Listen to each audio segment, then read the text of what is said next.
वडील वारले होते, पक्षाने कारवाई केली होती, चिन्ह गेलं होतं आणि त्यातून त्यांनी संपूर्ण राज्य तोंडावून काढलं, फिरून म्हणजे तिकडे सगळीकडे लोकांपर्यंत ते गेले आणि त्यानंतर जे घडलं ते इतिहास आहे. पुढे त्यांची सत्ता आली.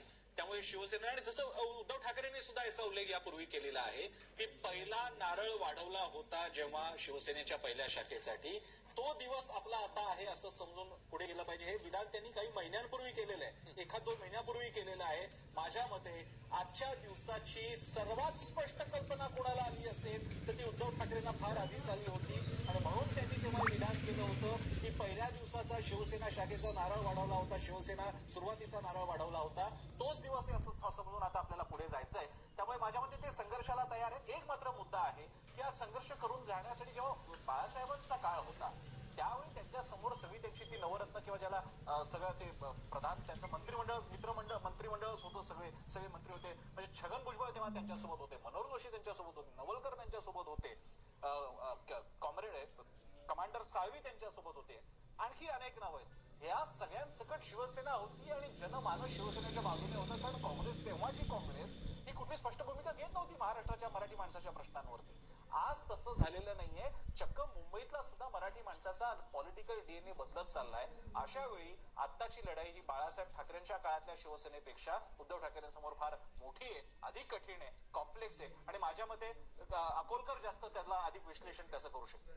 माझ्या मते अकोलकर सर, तुम्ही ऐकलेलं आहे आता प्रसन्न जोशी काय म्हणालेले, काय वाटतंय तुम्हाला? कारण ही लढाई आता उद्धव ठाकरेंसाठी अत्यंत महत्वाची बनली.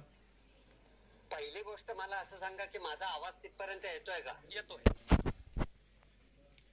प्रसन्न, माझा आवाज येतोय का?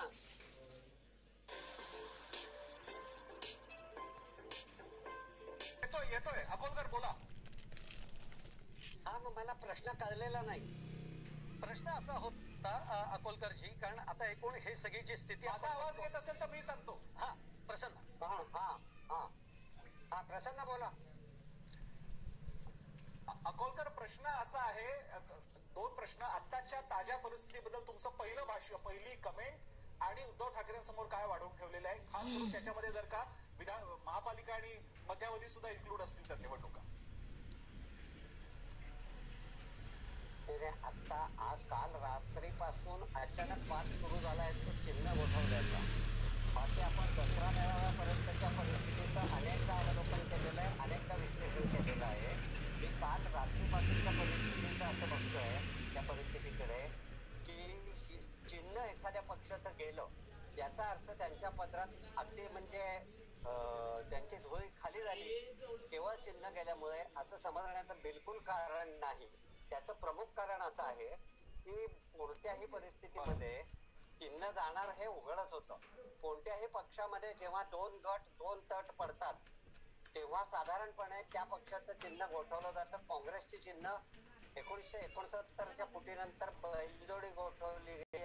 77-78 मध्ये पुन्हा इंदिरा गांधींच्या आणीबाणीच्या पार्श्वभूमीवर फूट पडली, तेव्हा काय वासरू हे मिळालेलं चिन्ह गोठवलं गेलं आणि हाताचा पंजा निशाणी मिळाली. तेव्हा कोणत्याही प्रकारचा इलेक्ट्रॉनिक मीडिया नव्हता, सोशल मीडिया नव्हता, घराघरात टीव्ही नव्हते. दोन्ही वेळेला इंदिरा गांधी